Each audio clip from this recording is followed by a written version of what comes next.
ಗುಂಡ್ಲುಪೇಟೆ ತಾಲೂಕಿನ ರಂಗುಪುರ ಗ್ರಾಮದ ರೈತ ಮಲ್ಲಪ್ಪನವರಿಗೆ ಇಂಡಮ್ ಚಕ್ರೆ ಬಿತ್ತನೆ ಬೀಜ ಕಂಪನಿಯ ಸಿಬ್ಬಂದಿಗಳಿಂದ ಸನ್ಮಾನ. ಕೇವಲ ಅರ್ಧ ಎಕರೆಯಲ್ಲಿ ಮಲ್ಲಪ್ಪ ಸಿಹಿ ಕುಂಬಳವನ್ನು ಬೆಳೆದಿದ್ದಾರೆ.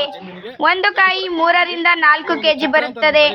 ಕೇವಲ 90 ದಿನದಲ್ಲಿ ಕಟಾವಿಗೆ ಬಂದಿದೆ ಎಂದರು. ಈ ಸಂದರ್ಭದಲ್ಲಿ ರಂಗುಪುರ ಗ್ರಾಮಸ್ಥರು ಹಾಗೂ ಸಿಬ್ಬಂದಿಗಳು ಇದ್ದರು. ಇವತ್ತೊಂದು ಕಾರ್ಯಕ್ರಮ ಇಟ್ಕೊಂಡಿದ್ದೇವೆ. ಎಲ್ಲ ರೈತ ಬಂದು ಕರೆದಿ ಆ ಬೆಳೆ ಬಗ್ಗೆ ಒಂದು ಮಾಹಿತಿ ಕೊಡೋಣ ಅಂತ. ನಮ್ಮದು ಚಕ್ರ ಅನ್ನೋ ಒಂದು ತಳಿ ಒಂದು 90 ದಿವಸ ಕಟಾವಾಗುತ್ತೆ. ನಾಟಿ ಮಾಡಿದ್ರೆ 90 ದಿವಸ ಕಟಾವಾಗುತ್ತೆ. 3 ರಿಂದ 3.5 ಕೆಜಿ ತೂಕ ಬರುತ್ತೆ. ಇದು ಒಂದು ಎಕರೆಗೆ 15-18 ಟನ್ ಇಳುವರಿ ಚೆನ್ನಾಗಿ ಬರುತ್ತೆ. ಮತ್ತು ಟ್ರಾನ್ಸ್ಪೋರ್ಟು ದೂರದ ಸಾಕಣೆಗೆ ತುಂಬ ಗಟ್ಟಿ ಬರುತ್ತೆ. ಕೆಳಗಡೆ ಎತ್ತಾಕಿದ್ರು ಹೊಡೆಯಲ್ಲ ಇದು. ಮತ್ತು ಹಣ್ಣಾದಾಗ ಒಳಗಡೆ ಭಾಗ ಹಳದಿ ಕಲರ್ ಬರುತ್ತೆ. ಮತ್ತು ಒಳ್ಳೆ ರುಚಿ ಇರುತ್ತೆ ಸರ್. ಇದು ಆ ಕಡೆ ಎಲ್ಲ ಕೋಲ್ಕತ್ತಾ ಎಲ್ಲ ಹಲ್ವಾಕ್ಕೆ ಹೋಗುತ್ತೆ. ಇದು ತುಂಬ ರುಚಿ ಇರುತ್ತೆ. ಹಾಗಾಗಿ ಮಲ್ಲಣ್ಣವರು ಅರ್ಧ ಎಕರೆಯಲ್ಲಿ ಬೆಳೆ ಬೆಳೆದಿದ್ರು ಸಿಹಿ ಕುಂಬಳನ.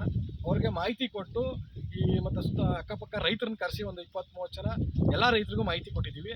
ಮತ್ತು ಇವ್ರೊಂದು ಚಿಕ್ಕ ಸನ್ಮಾನ Indo American hybrid seeds company ವತಿಯಿಂದ ಒಂದು ಚೆನ್ನಾಗಿ ಬೆಳೆದಿರೋದಕ್ಕೆ ಒಂದು ಚಿಕ್ಕ ಸನ್ಮಾನ ಇಟ್ಕೊಂಡಿದ್ವಿ.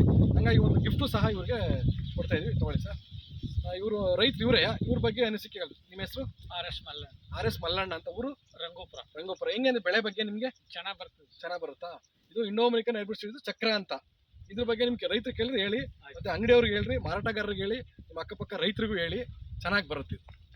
ಆಯ್ತು. ಹೆಂಗಿದೆ ನಿಮ್ಗೆ ಖುಷಿನಾ ಈ ಬೆಳೆ? ಆಯ್ತು ಸರ್. ಹೌದಾ? ಎಷ್ಟು ಪ್ಯಾಕೆಟ್ ಹಾಕಿದ್ರಿ? 3 ಪ್ಯಾಕೆಟ್. ಎಷ್ಟು ಇಳುವರಿ ಬರ್ಬೋದು ಈಗ?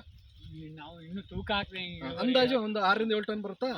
ಅರ್ಧ ಎಕರೆಗೆ 6 ರಿಂದ 7 ಟನ್, ಎಕರೆಗೆ 14 ಟನ್ನು 15 ಟನ್ನು ಬರುತ್ತೆ. ದಯಮಾಡಿ ಇದನ್ನು ಎಲ್ಲ ರೈತ ಬಂದು ಬೆಳಿಬೇಕಂತ ವಿನಂತಿ. ಜೈ ಕಿಸಾನ್, ಜೈ ಕರ್ನಾಟಕ. ಸ್ವಲ್ಪ ಹಿಂದೆ ಹೋಗ್ತಾ ತೆಗಿರಿ.